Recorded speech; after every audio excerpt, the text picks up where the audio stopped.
We are thrilled today to have a conversation with Lynn Kier. Lynn has been a longtime friend of WIM. She not only was our 2020 chairperson of our board of directors, but she still continues in leadership with the Women in Manufacturing Association as our very esteemed past chair and a member of our executive committee and an officer. So welcome, Lynn. Thank you. It's a pleasure to be here with you, Allison. So you are such an outstanding woman in manufacturing, and given your role and expertise in the area of marketing communications, I think you've been a great advocate and ambassador for us telling our story as an association. And we're thrilled to have you have a dialogue with us today on our new platform here, Her Story, to talk about your journey in manufacturing, to share as well some of the goals you set for this year, and then also have your insights as it relates to kind of the current plight of women in manufacturing, and also some comments around our progress and then the work we have in the future to still proceed upon. So, again, as I shared, you've had a very esteemed journey in the role of manufacturing and working at some great companies over the course of your career. Can you tell us a little bit about how you were first introduced to manufacturing? Yes, when I think back on my 20 plus years in manufacturing, I can't believe it's been 20 years.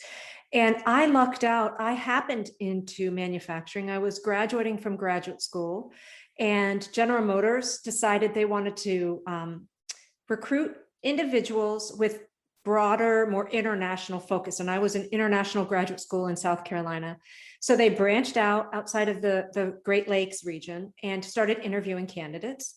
I was super impressed, super excited, had no idea what manufacturing was, but I was like, I'm in, it's General Motors. And I joined as a finance person. So I was kind of on the periphery of manufacturing, but was like, I fell right into it and I absolutely loved it. And from there, I haven't looked back. I cannot imagine working without some aspect of manufacturing in my world. What a jump from first starting in finance at the beginning of your career at General Motors to now serving as Vice President of Corporate Communications at Diebold Nixdorf. What is life like now in your current role? I'm assuming, given kind of the very persistent pandemic we've all dealt with over the course of 2020, that your job has probably not been an easy one this past year in your role. What is it like to be a Vice President of Corporate Communications at your company? It's very exciting. It's an exciting role. It's a privilege to be responsible for my company's corporate communications. And the pandemic did throw every single company and every single communicator for a loop, because we're all experienced in crisis communications. But usually it has a beginning, a middle, and an end. And this one just seemed to keep escalating. But what I'd say, for me, it's been a very introspective and exciting experience in terms of communications, because I had the entire company coming to me to help them craft communications, and it was all new. And so I was funneling in all of these requests. And of course, I have a very robust team that works with me, but funneling in all these requests and trying to be able to be responsive and formulate responses to the customers and to the outside world that made sense, given we couldn't really make sense of what was happening. And that was a really incredible experience, because it stretched me and it had me work outside of just my usual key contacts. I was working with manufacturing. I was working with field service. I was working with the legal team in depth. I was working with sales and customer management. And it was just a very powerful and invigorating experience. And now I can say, throw anything at me and my team, and we've got it. We've seen it all. We've done it all. And we rose to the occasion. I can imagine what a year of kind of just pivoting in lots of different ways it's been, not knowing kind of, as you said, what's being thrown to you. Mm-hmm. And now your team is probably ready and experienced at all sorts of kind of projects and emergency things that you probably could handle anything at this point. It feels like that. I mean, in addition to the pandemic, we had forest fires, we had hurricanes, we had civil unrest, we had so many different things happening at the same time. And so we really had to be adept at understanding the situation, knowing who we needed to work with, crafting a communication that was robust, but do it quickly, get it vetted through legal, and get it out there, and then keep it fresh. So it really was a roller coaster year. And now I say, we're ready for it to calm down. So I don't want to have another year like that again. But should something pop up like that, I think that we're at a much better place to manage it. So, given your experience in marketing and communications, how has the landscape changed for you and people like you who are in your role? I mean, communications is such a key element, and that's something I've heard time and time again during this past year of pandemic and response and recovery is that communications is critical, and even more so now present day to keep employees informed, to keep customers informed. So in the course of your trajectory with your role in being a kind of a leader in marketing communications, how have things changed in terms of how communication happens? And then as well, have there been any unique changes or adaptations given this year with pandemic? Allison, that's a really good question. And if anyone has ever heard me speak, they know that I'll say that the top communications person should have a seat at the table. We need to be there. We need to understand the business. We need to understand what's happening real time. So we don't just react, but we can be proactive. And for me, and I think this is probably the case for a lot of communicators, we became a very critical part of the process, like never before. And it wasn't just one incident and you do your job and done and you're forgotten about. And I don't mean forgotten about, but it's like, okay, we'll go back when we need her. This was an ongoing, everyday situation. It was a fire drill every single day. And so for me and my team, we rose to the occasion and they got to see what we're all about. They got to see our professionalism, our expertise, our guidance 24/7. Whether it was Asia Pacific and I had to get up for a 3 a.m. meeting, or it was Europe, or it was, somewhere in Mexico, we rose to the occasion and showed them and guided them and directed them. So for me, it's just really demonstrated the incredible and critical role that corporate communications plays. Now, I manage external communications at this time. We have a vice president of internal communications at Diebold Nixdorf, and she is amazing.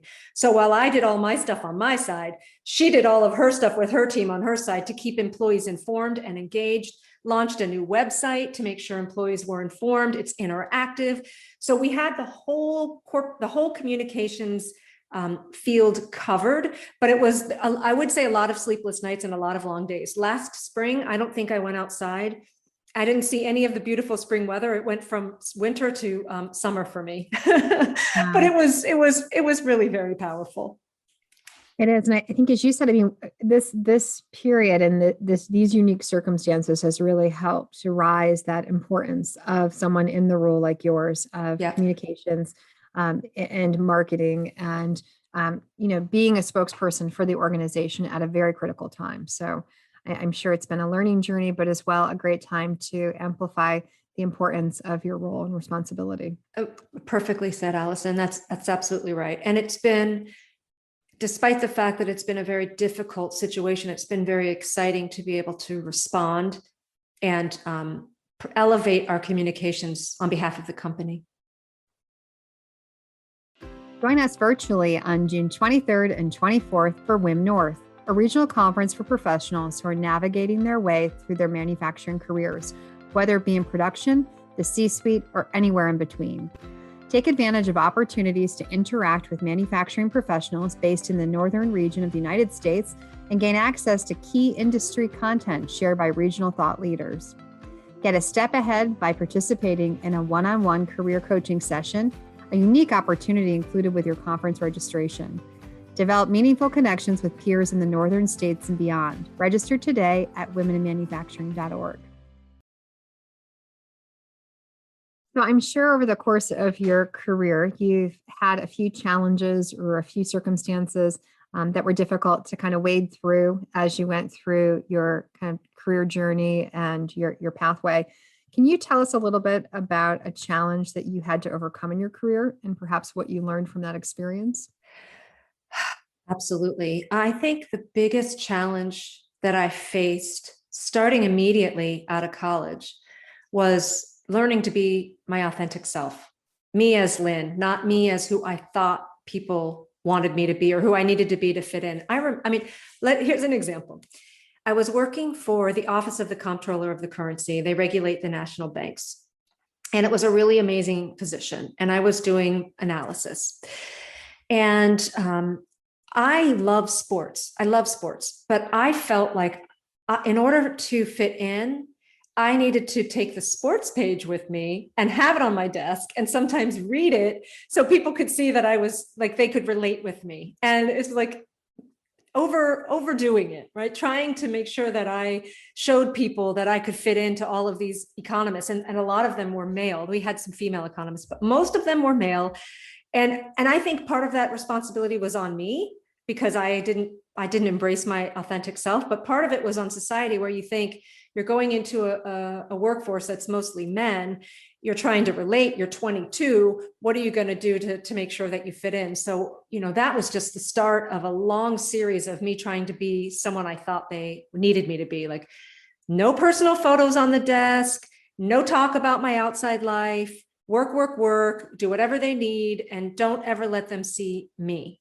And that's a shame, because each one of us brings invaluable experience into who we are to the table. And we all know that diversity provides incredible business opportunities. If you have better ideas, you have all these different viewpoints, you come to a really good conclusion or a resolution faster and stronger when you have multiple viewpoints.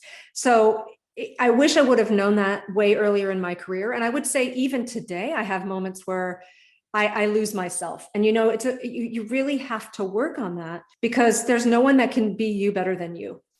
Fully agree. And I think, I see that happening most often, Lynn, for those in early career positions. Mm-hmm. I know for me, and I think you similarly stated, when you're early in career, you have less confidence and you're not sure who am I supposed to be? Can I be myself? Do I have to hide the fact that I have certain beliefs or passions or interests? Mm-hmm. And I fell into that same trap that you did, that especially at networking events and in kind of office settings, I would find myself hiding or disguising or putting on a front of someone that was totally not me, and often the polar opposite, in a place where I was not comfortable. And I think you said it very wisely. We have to be our authentic selves.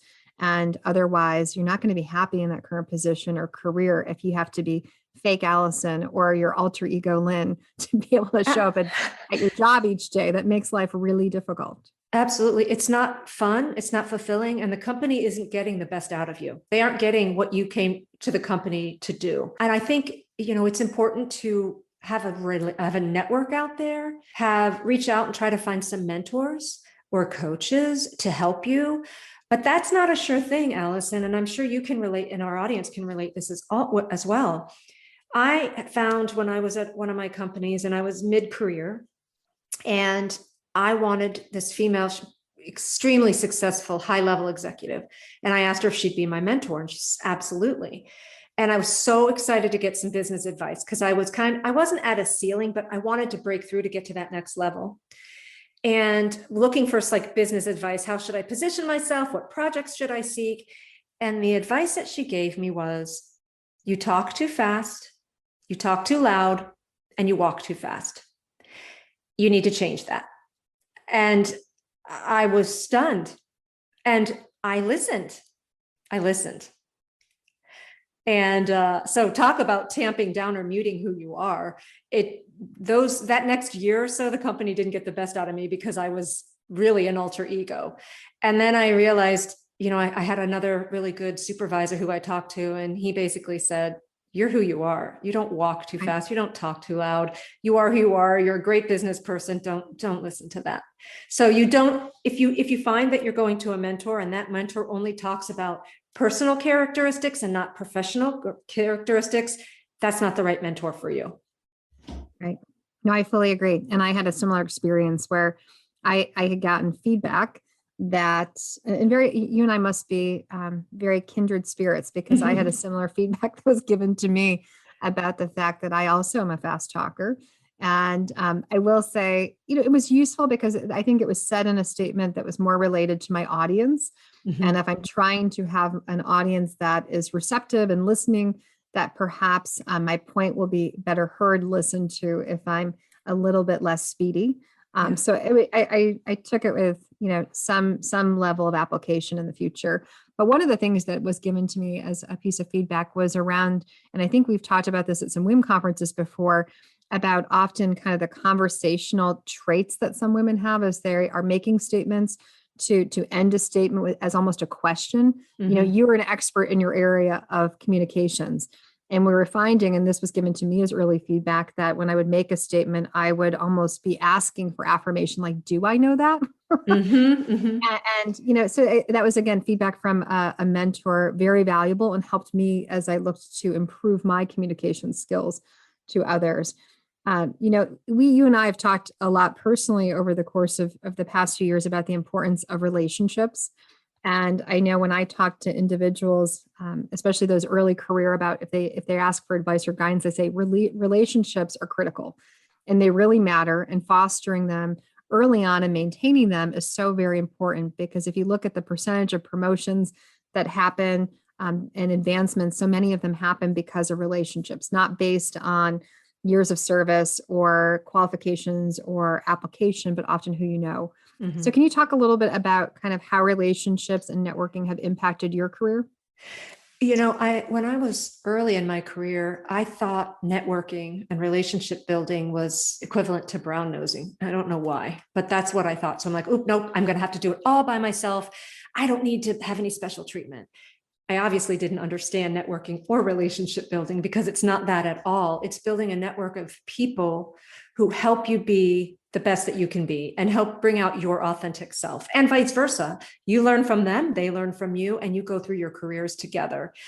And one of the things that I would say is, once I understood the value of networking, and I think a lot of it was exactly what you said, I saw all these people getting ahead because they weren't one-dimensional. They knew a lot of people knew them, word of mouth spread, and all of a sudden so-and-so fell into a fabulous opportunity because he or she put herself out there. So you realize that it's valuable and it's part of the world that we live in.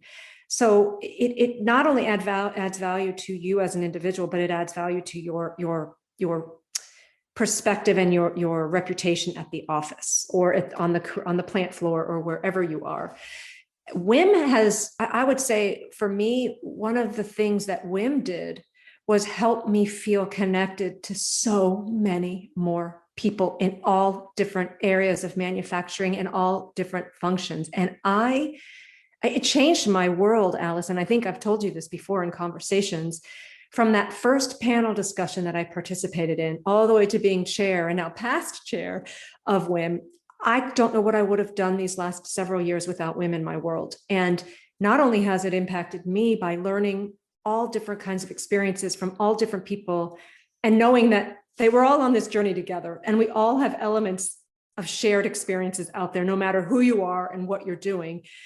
But it's also helped me spread the word about WIM through the companies that I've worked in and help see the connections that WIM makes for all people, women and men, throughout the different areas of manufacturing, and how, whether it's a virtual learning series webinar or it's going to a conference, and hopefully we get back there soon, you really connect with people.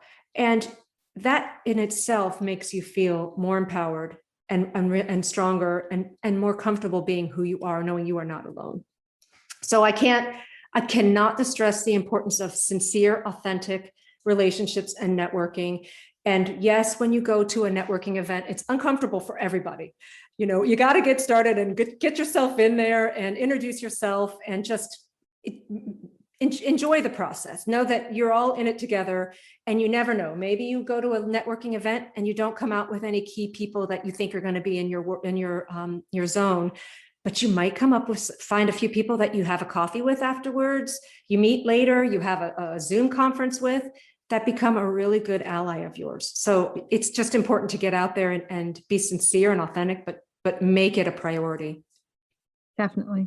And I think I loved when you stated that, it's uncomfortable for everyone. I mean, how many industry conferences have we all gone to where it's so easy to go linger off to your bedroom and to your hotel room and not come down because you've got a gap of an hour before the networking reception? Yes. But it is really important to get out of your comfort zone and to go down and make connections. And, early on in my career working with trade associations, I would be one of just a few women, usually one of just a few that were at the time under the age of 30. And it was uncomfortable, but that's where some of my now lifelong industry friends were formed, because we met at a networking reception, or I made a great ally with someone who later turned out to be a corporate member, a corporate sponsor. And It's really uncomfortable, but you got to force yourself to do. And I think we so are connected and we think LinkedIn is going to solve all of the problems of the Yeah. world, but those Yep. connections are far different and far less, I would say, powerful than those in-person connections that you're making with real people face to face at often live events.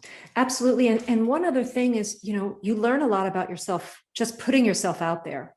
Whether you make connections or not, you're going to grow and learn and develop as an individual and gain more confidence so that the next networking event you go to, you're better prepared to jump right in. So I think it also builds resiliency in an individual to put yourself out there and see what it feels like. And don't go back to your room, stay down there and find some people to talk with. It may be uncomfortable, but it's going to be worth it. You will grow and you will prosper because of it. Definitely. So over the course of your career, I'm sure you've had lots of wow moments that you're like, holy cow, how did I get through this? Or I'm really proud of this certain moment. So if you had to name maybe one of your most proud professional moments that you've had either in this past year of lots of turmoil and trepidation and lots of challenges, or even just in past years in your career, what might you cite as that kind of top moment? Well, a wow moment is most definitely rising to the top with what happened during the pandemic and the communications and helping elevate the reputation of corporate communications within my company. It was already well respected, but now, wow, everybody knows us. But I'd really like to take us back to an experience when I moved from sales into corporate communications, and I was managing communications and marketing, so internal, external, and marketing. And before then, I had no experience. So I came in on the business side and I had a really amazing, highly experienced boss.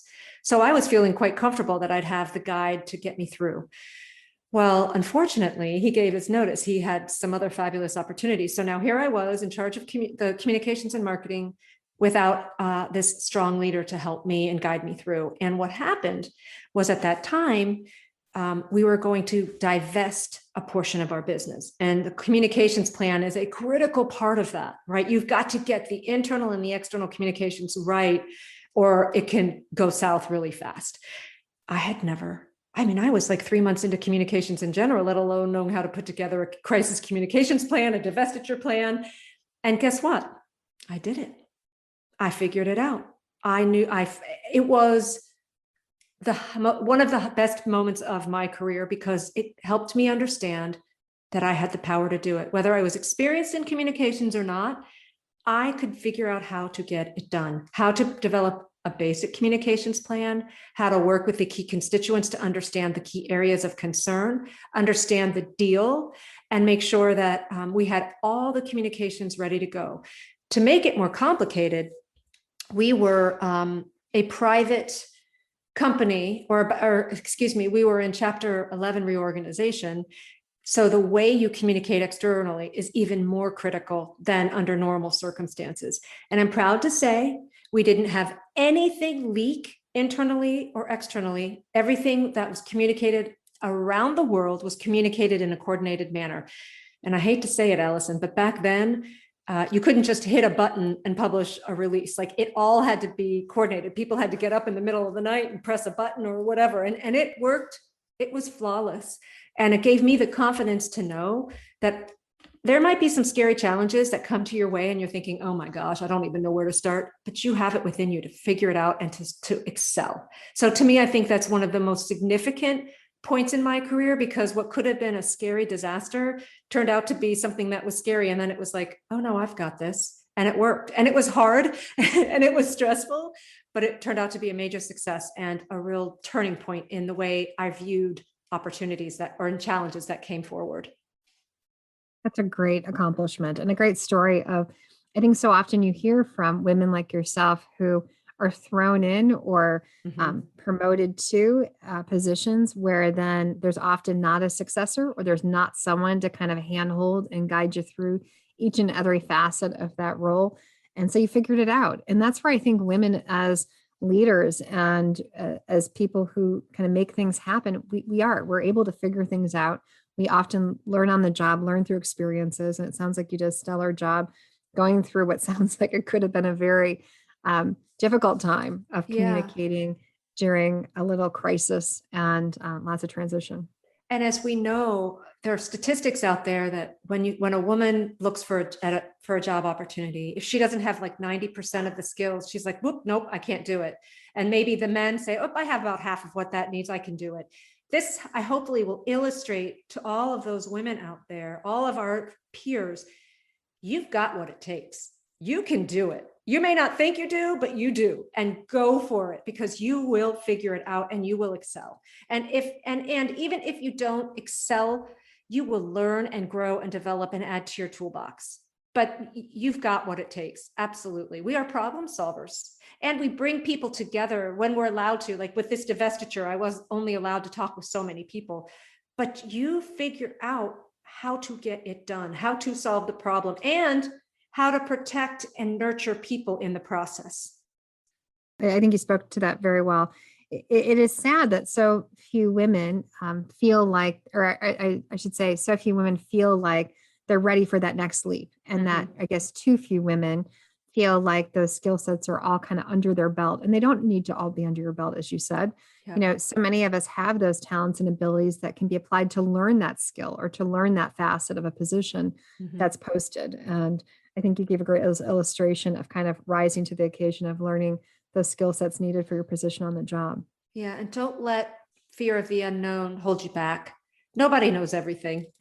Even our CEOs, the presidents, the prime ministers, they don't know everything. They have teams of people to help them and they figure it out. We can do that too. The Women in Manufacturing Association will host our 11th annual summit as a hybrid event this October 4th through the 6th. The summit is WIM's largest signature event, with more than 700 industry professionals expected to be in attendance. Join us in Cleveland, Ohio, or digitally from your own home or office for 3 days filled with plant tours at leading manufacturing facilities, roundtable discussions on timely topics, and inspiring keynotes from leaders across the industry. Save your spot before July 1st to take advantage of our early bird registration rate. Sign up today by going to www.womeninmanufacturing.org/events and searching the keyword summit. So this year has been an interesting one. Obviously, how we work has changed, where we work has changed for most of us. And, you know, there are lots of, I know, goals I've set for myself throughout the course of 2020 and 2021. You know, for me, it was a year of being grounded and not traveling. So it gave me a lot of time to kind of reevaluate how I work and kind of my health and wellness and the balance between those things, as well as my work priorities and professional pursuits. What did you kind of see? Have you made changes this past year and present? Have you taken stock of all those things? And as well, have you done any goal setting for yourself for the next year and for 2021? I have. I absolutely have. Before the pandemic, I was traveling at least 30% of the time. And while I love traveling, it was kind of like I looked forward to it. And now I haven't traveled. I haven't been out of the house or out of town for a long, long time. And I've loved the closeness that it's brought me to my family. And as a result, I've started like walking around the neighborhood. Now I know all the neighbors. I know where the kids are. I know where the dogs are. And people know me. And so it's really turned my perspective around to be more community minded, like not just business minded and where am I going to go next and what am I going to explore and what am I going to impact, but to look inside to say, I've got to take care of me and have my own community to be able to be effective out there in the bigger world. So for me, that's one of the learnings I had. I would say that I got into some bad habits, and I think a lot of us did. You know, I watched too much TV, I snacked too much, I did all these different things. So I'm trying to get myself back in shape. So that's my 2021 goal, is to be kind to myself. I'm not going to be a superstar, but just to get outside and take advantage of the weather and just get some exercise, some movement, hiking, walking, whatever. So for me, that's the biggest personal goal, is just to get healthier. Professionally, this pandemic has impacted media relations a great deal, because we're not able to host media live and in person at trade shows or have media events and all these wonderful things that we do to engage media. So what I'm trying to do, and the goal of 2021, is to think differently. And how can we, in a very unprecedented way, engage with media? because trying to excite and engage media over Zoom, which they've been Zooming for the last year, is not happening. So how can we do that? And my team and I are working on some really creative and cool ideas to do that. So watch out, look out for us, because you might see us some groundbreaking media engagement strategies out there in the very near future. I love it. That's a great idea to kind of reevaluate. And I think, as you've said, we've all experienced Zoom fatigue. So if the media is equally fatigued, being creative and finding some new ways to engage with them is really cool. So I'll be on the lookout to see what it is that you and your team come up with, and maybe we'll have to have you lead a session on that at a future WIM educational event. Oh, I would love it. So we're going to hop now into some rapid fire questions before I wrap up our time together today. So I know that, you, like many of us, enjoy books and finding time to read. Yeah. So do you have a favorite book that you of all time that you've read that you might recommend to others? The book that impacted me the most is The Joy Luck Club. It was a look at generations of a family from where they started their lives in China and coming to the United States, and all the struggles that the different generations had that the current generations didn't know about. It took me into the world. I felt like I was there. It's incredibly well written, incredibly insightful. And I think it's still very relevant to today. The Joy Luck Club, amazing. What about a favorite quote? Is there a quote that you yourself have loved and that you share with others? I have to say, and I know everyone is talking about Brené Brown, but her groundbreaking work on being your authentic self has really spoken to me. And she has a quote, and it's, authenticity is the daily practice of letting go of who we think we're supposed to be and embracing who we are. Talking about our authentic selves. And she has a lot of incredible podcasts and books and such, but that's my favorite quote. What about last place you traveled? Ooh, I was lucky. In February of 2020, I was in Portugal for a very fabulous leadership meeting. And I was looking forward to quarterly fabulous fun trips. And that was the last one. So that was the last place I've been. I want to go to Portugal. That sounds it's amazing. Beautiful. It's so amazing. It's on my list. I've got a mighty list of many countries, places I'd love to see. And that's definitely on there. That's a good one. My last place was Hawaii before the shutdown. And that was also a fabulous place to be, but not when kind of things were looming towards close down and bad things. It was a little too far from home. Yeah, but that's on my list too. Hawaii is magical. So we talked a little bit about work from home. Do you have a special hack or secret that you might suggest to others who might still be working from home? Well, I don't really have a special hack or secret. I think there's so many good ones out there, but what's worked for me is keeping to a schedule. I found in the beginning that I never left my office. Or if I left, I always found myself back in there. So I try to keep to a schedule as best as I can, try to start the same kind of time every day and at the same relative time every day, unless there's some sort of emergency to work on. Don't get stuck in just one more this, one more that, or it's just my office is right next door. I'll pop back in to check email. And then something that really has worked for me is trying to take advantage of the fact that we don't have to be dressed. We're not in high heels. We're not out on the shop. Well, some of us are on the shop floor, but we're not bound by your traditional work attire or schedule. So you can get out during the day and take a walk. You do not have to wait until after the end of the day. You can take it during your mid-morning break, your afternoon break. You could do it at lunch.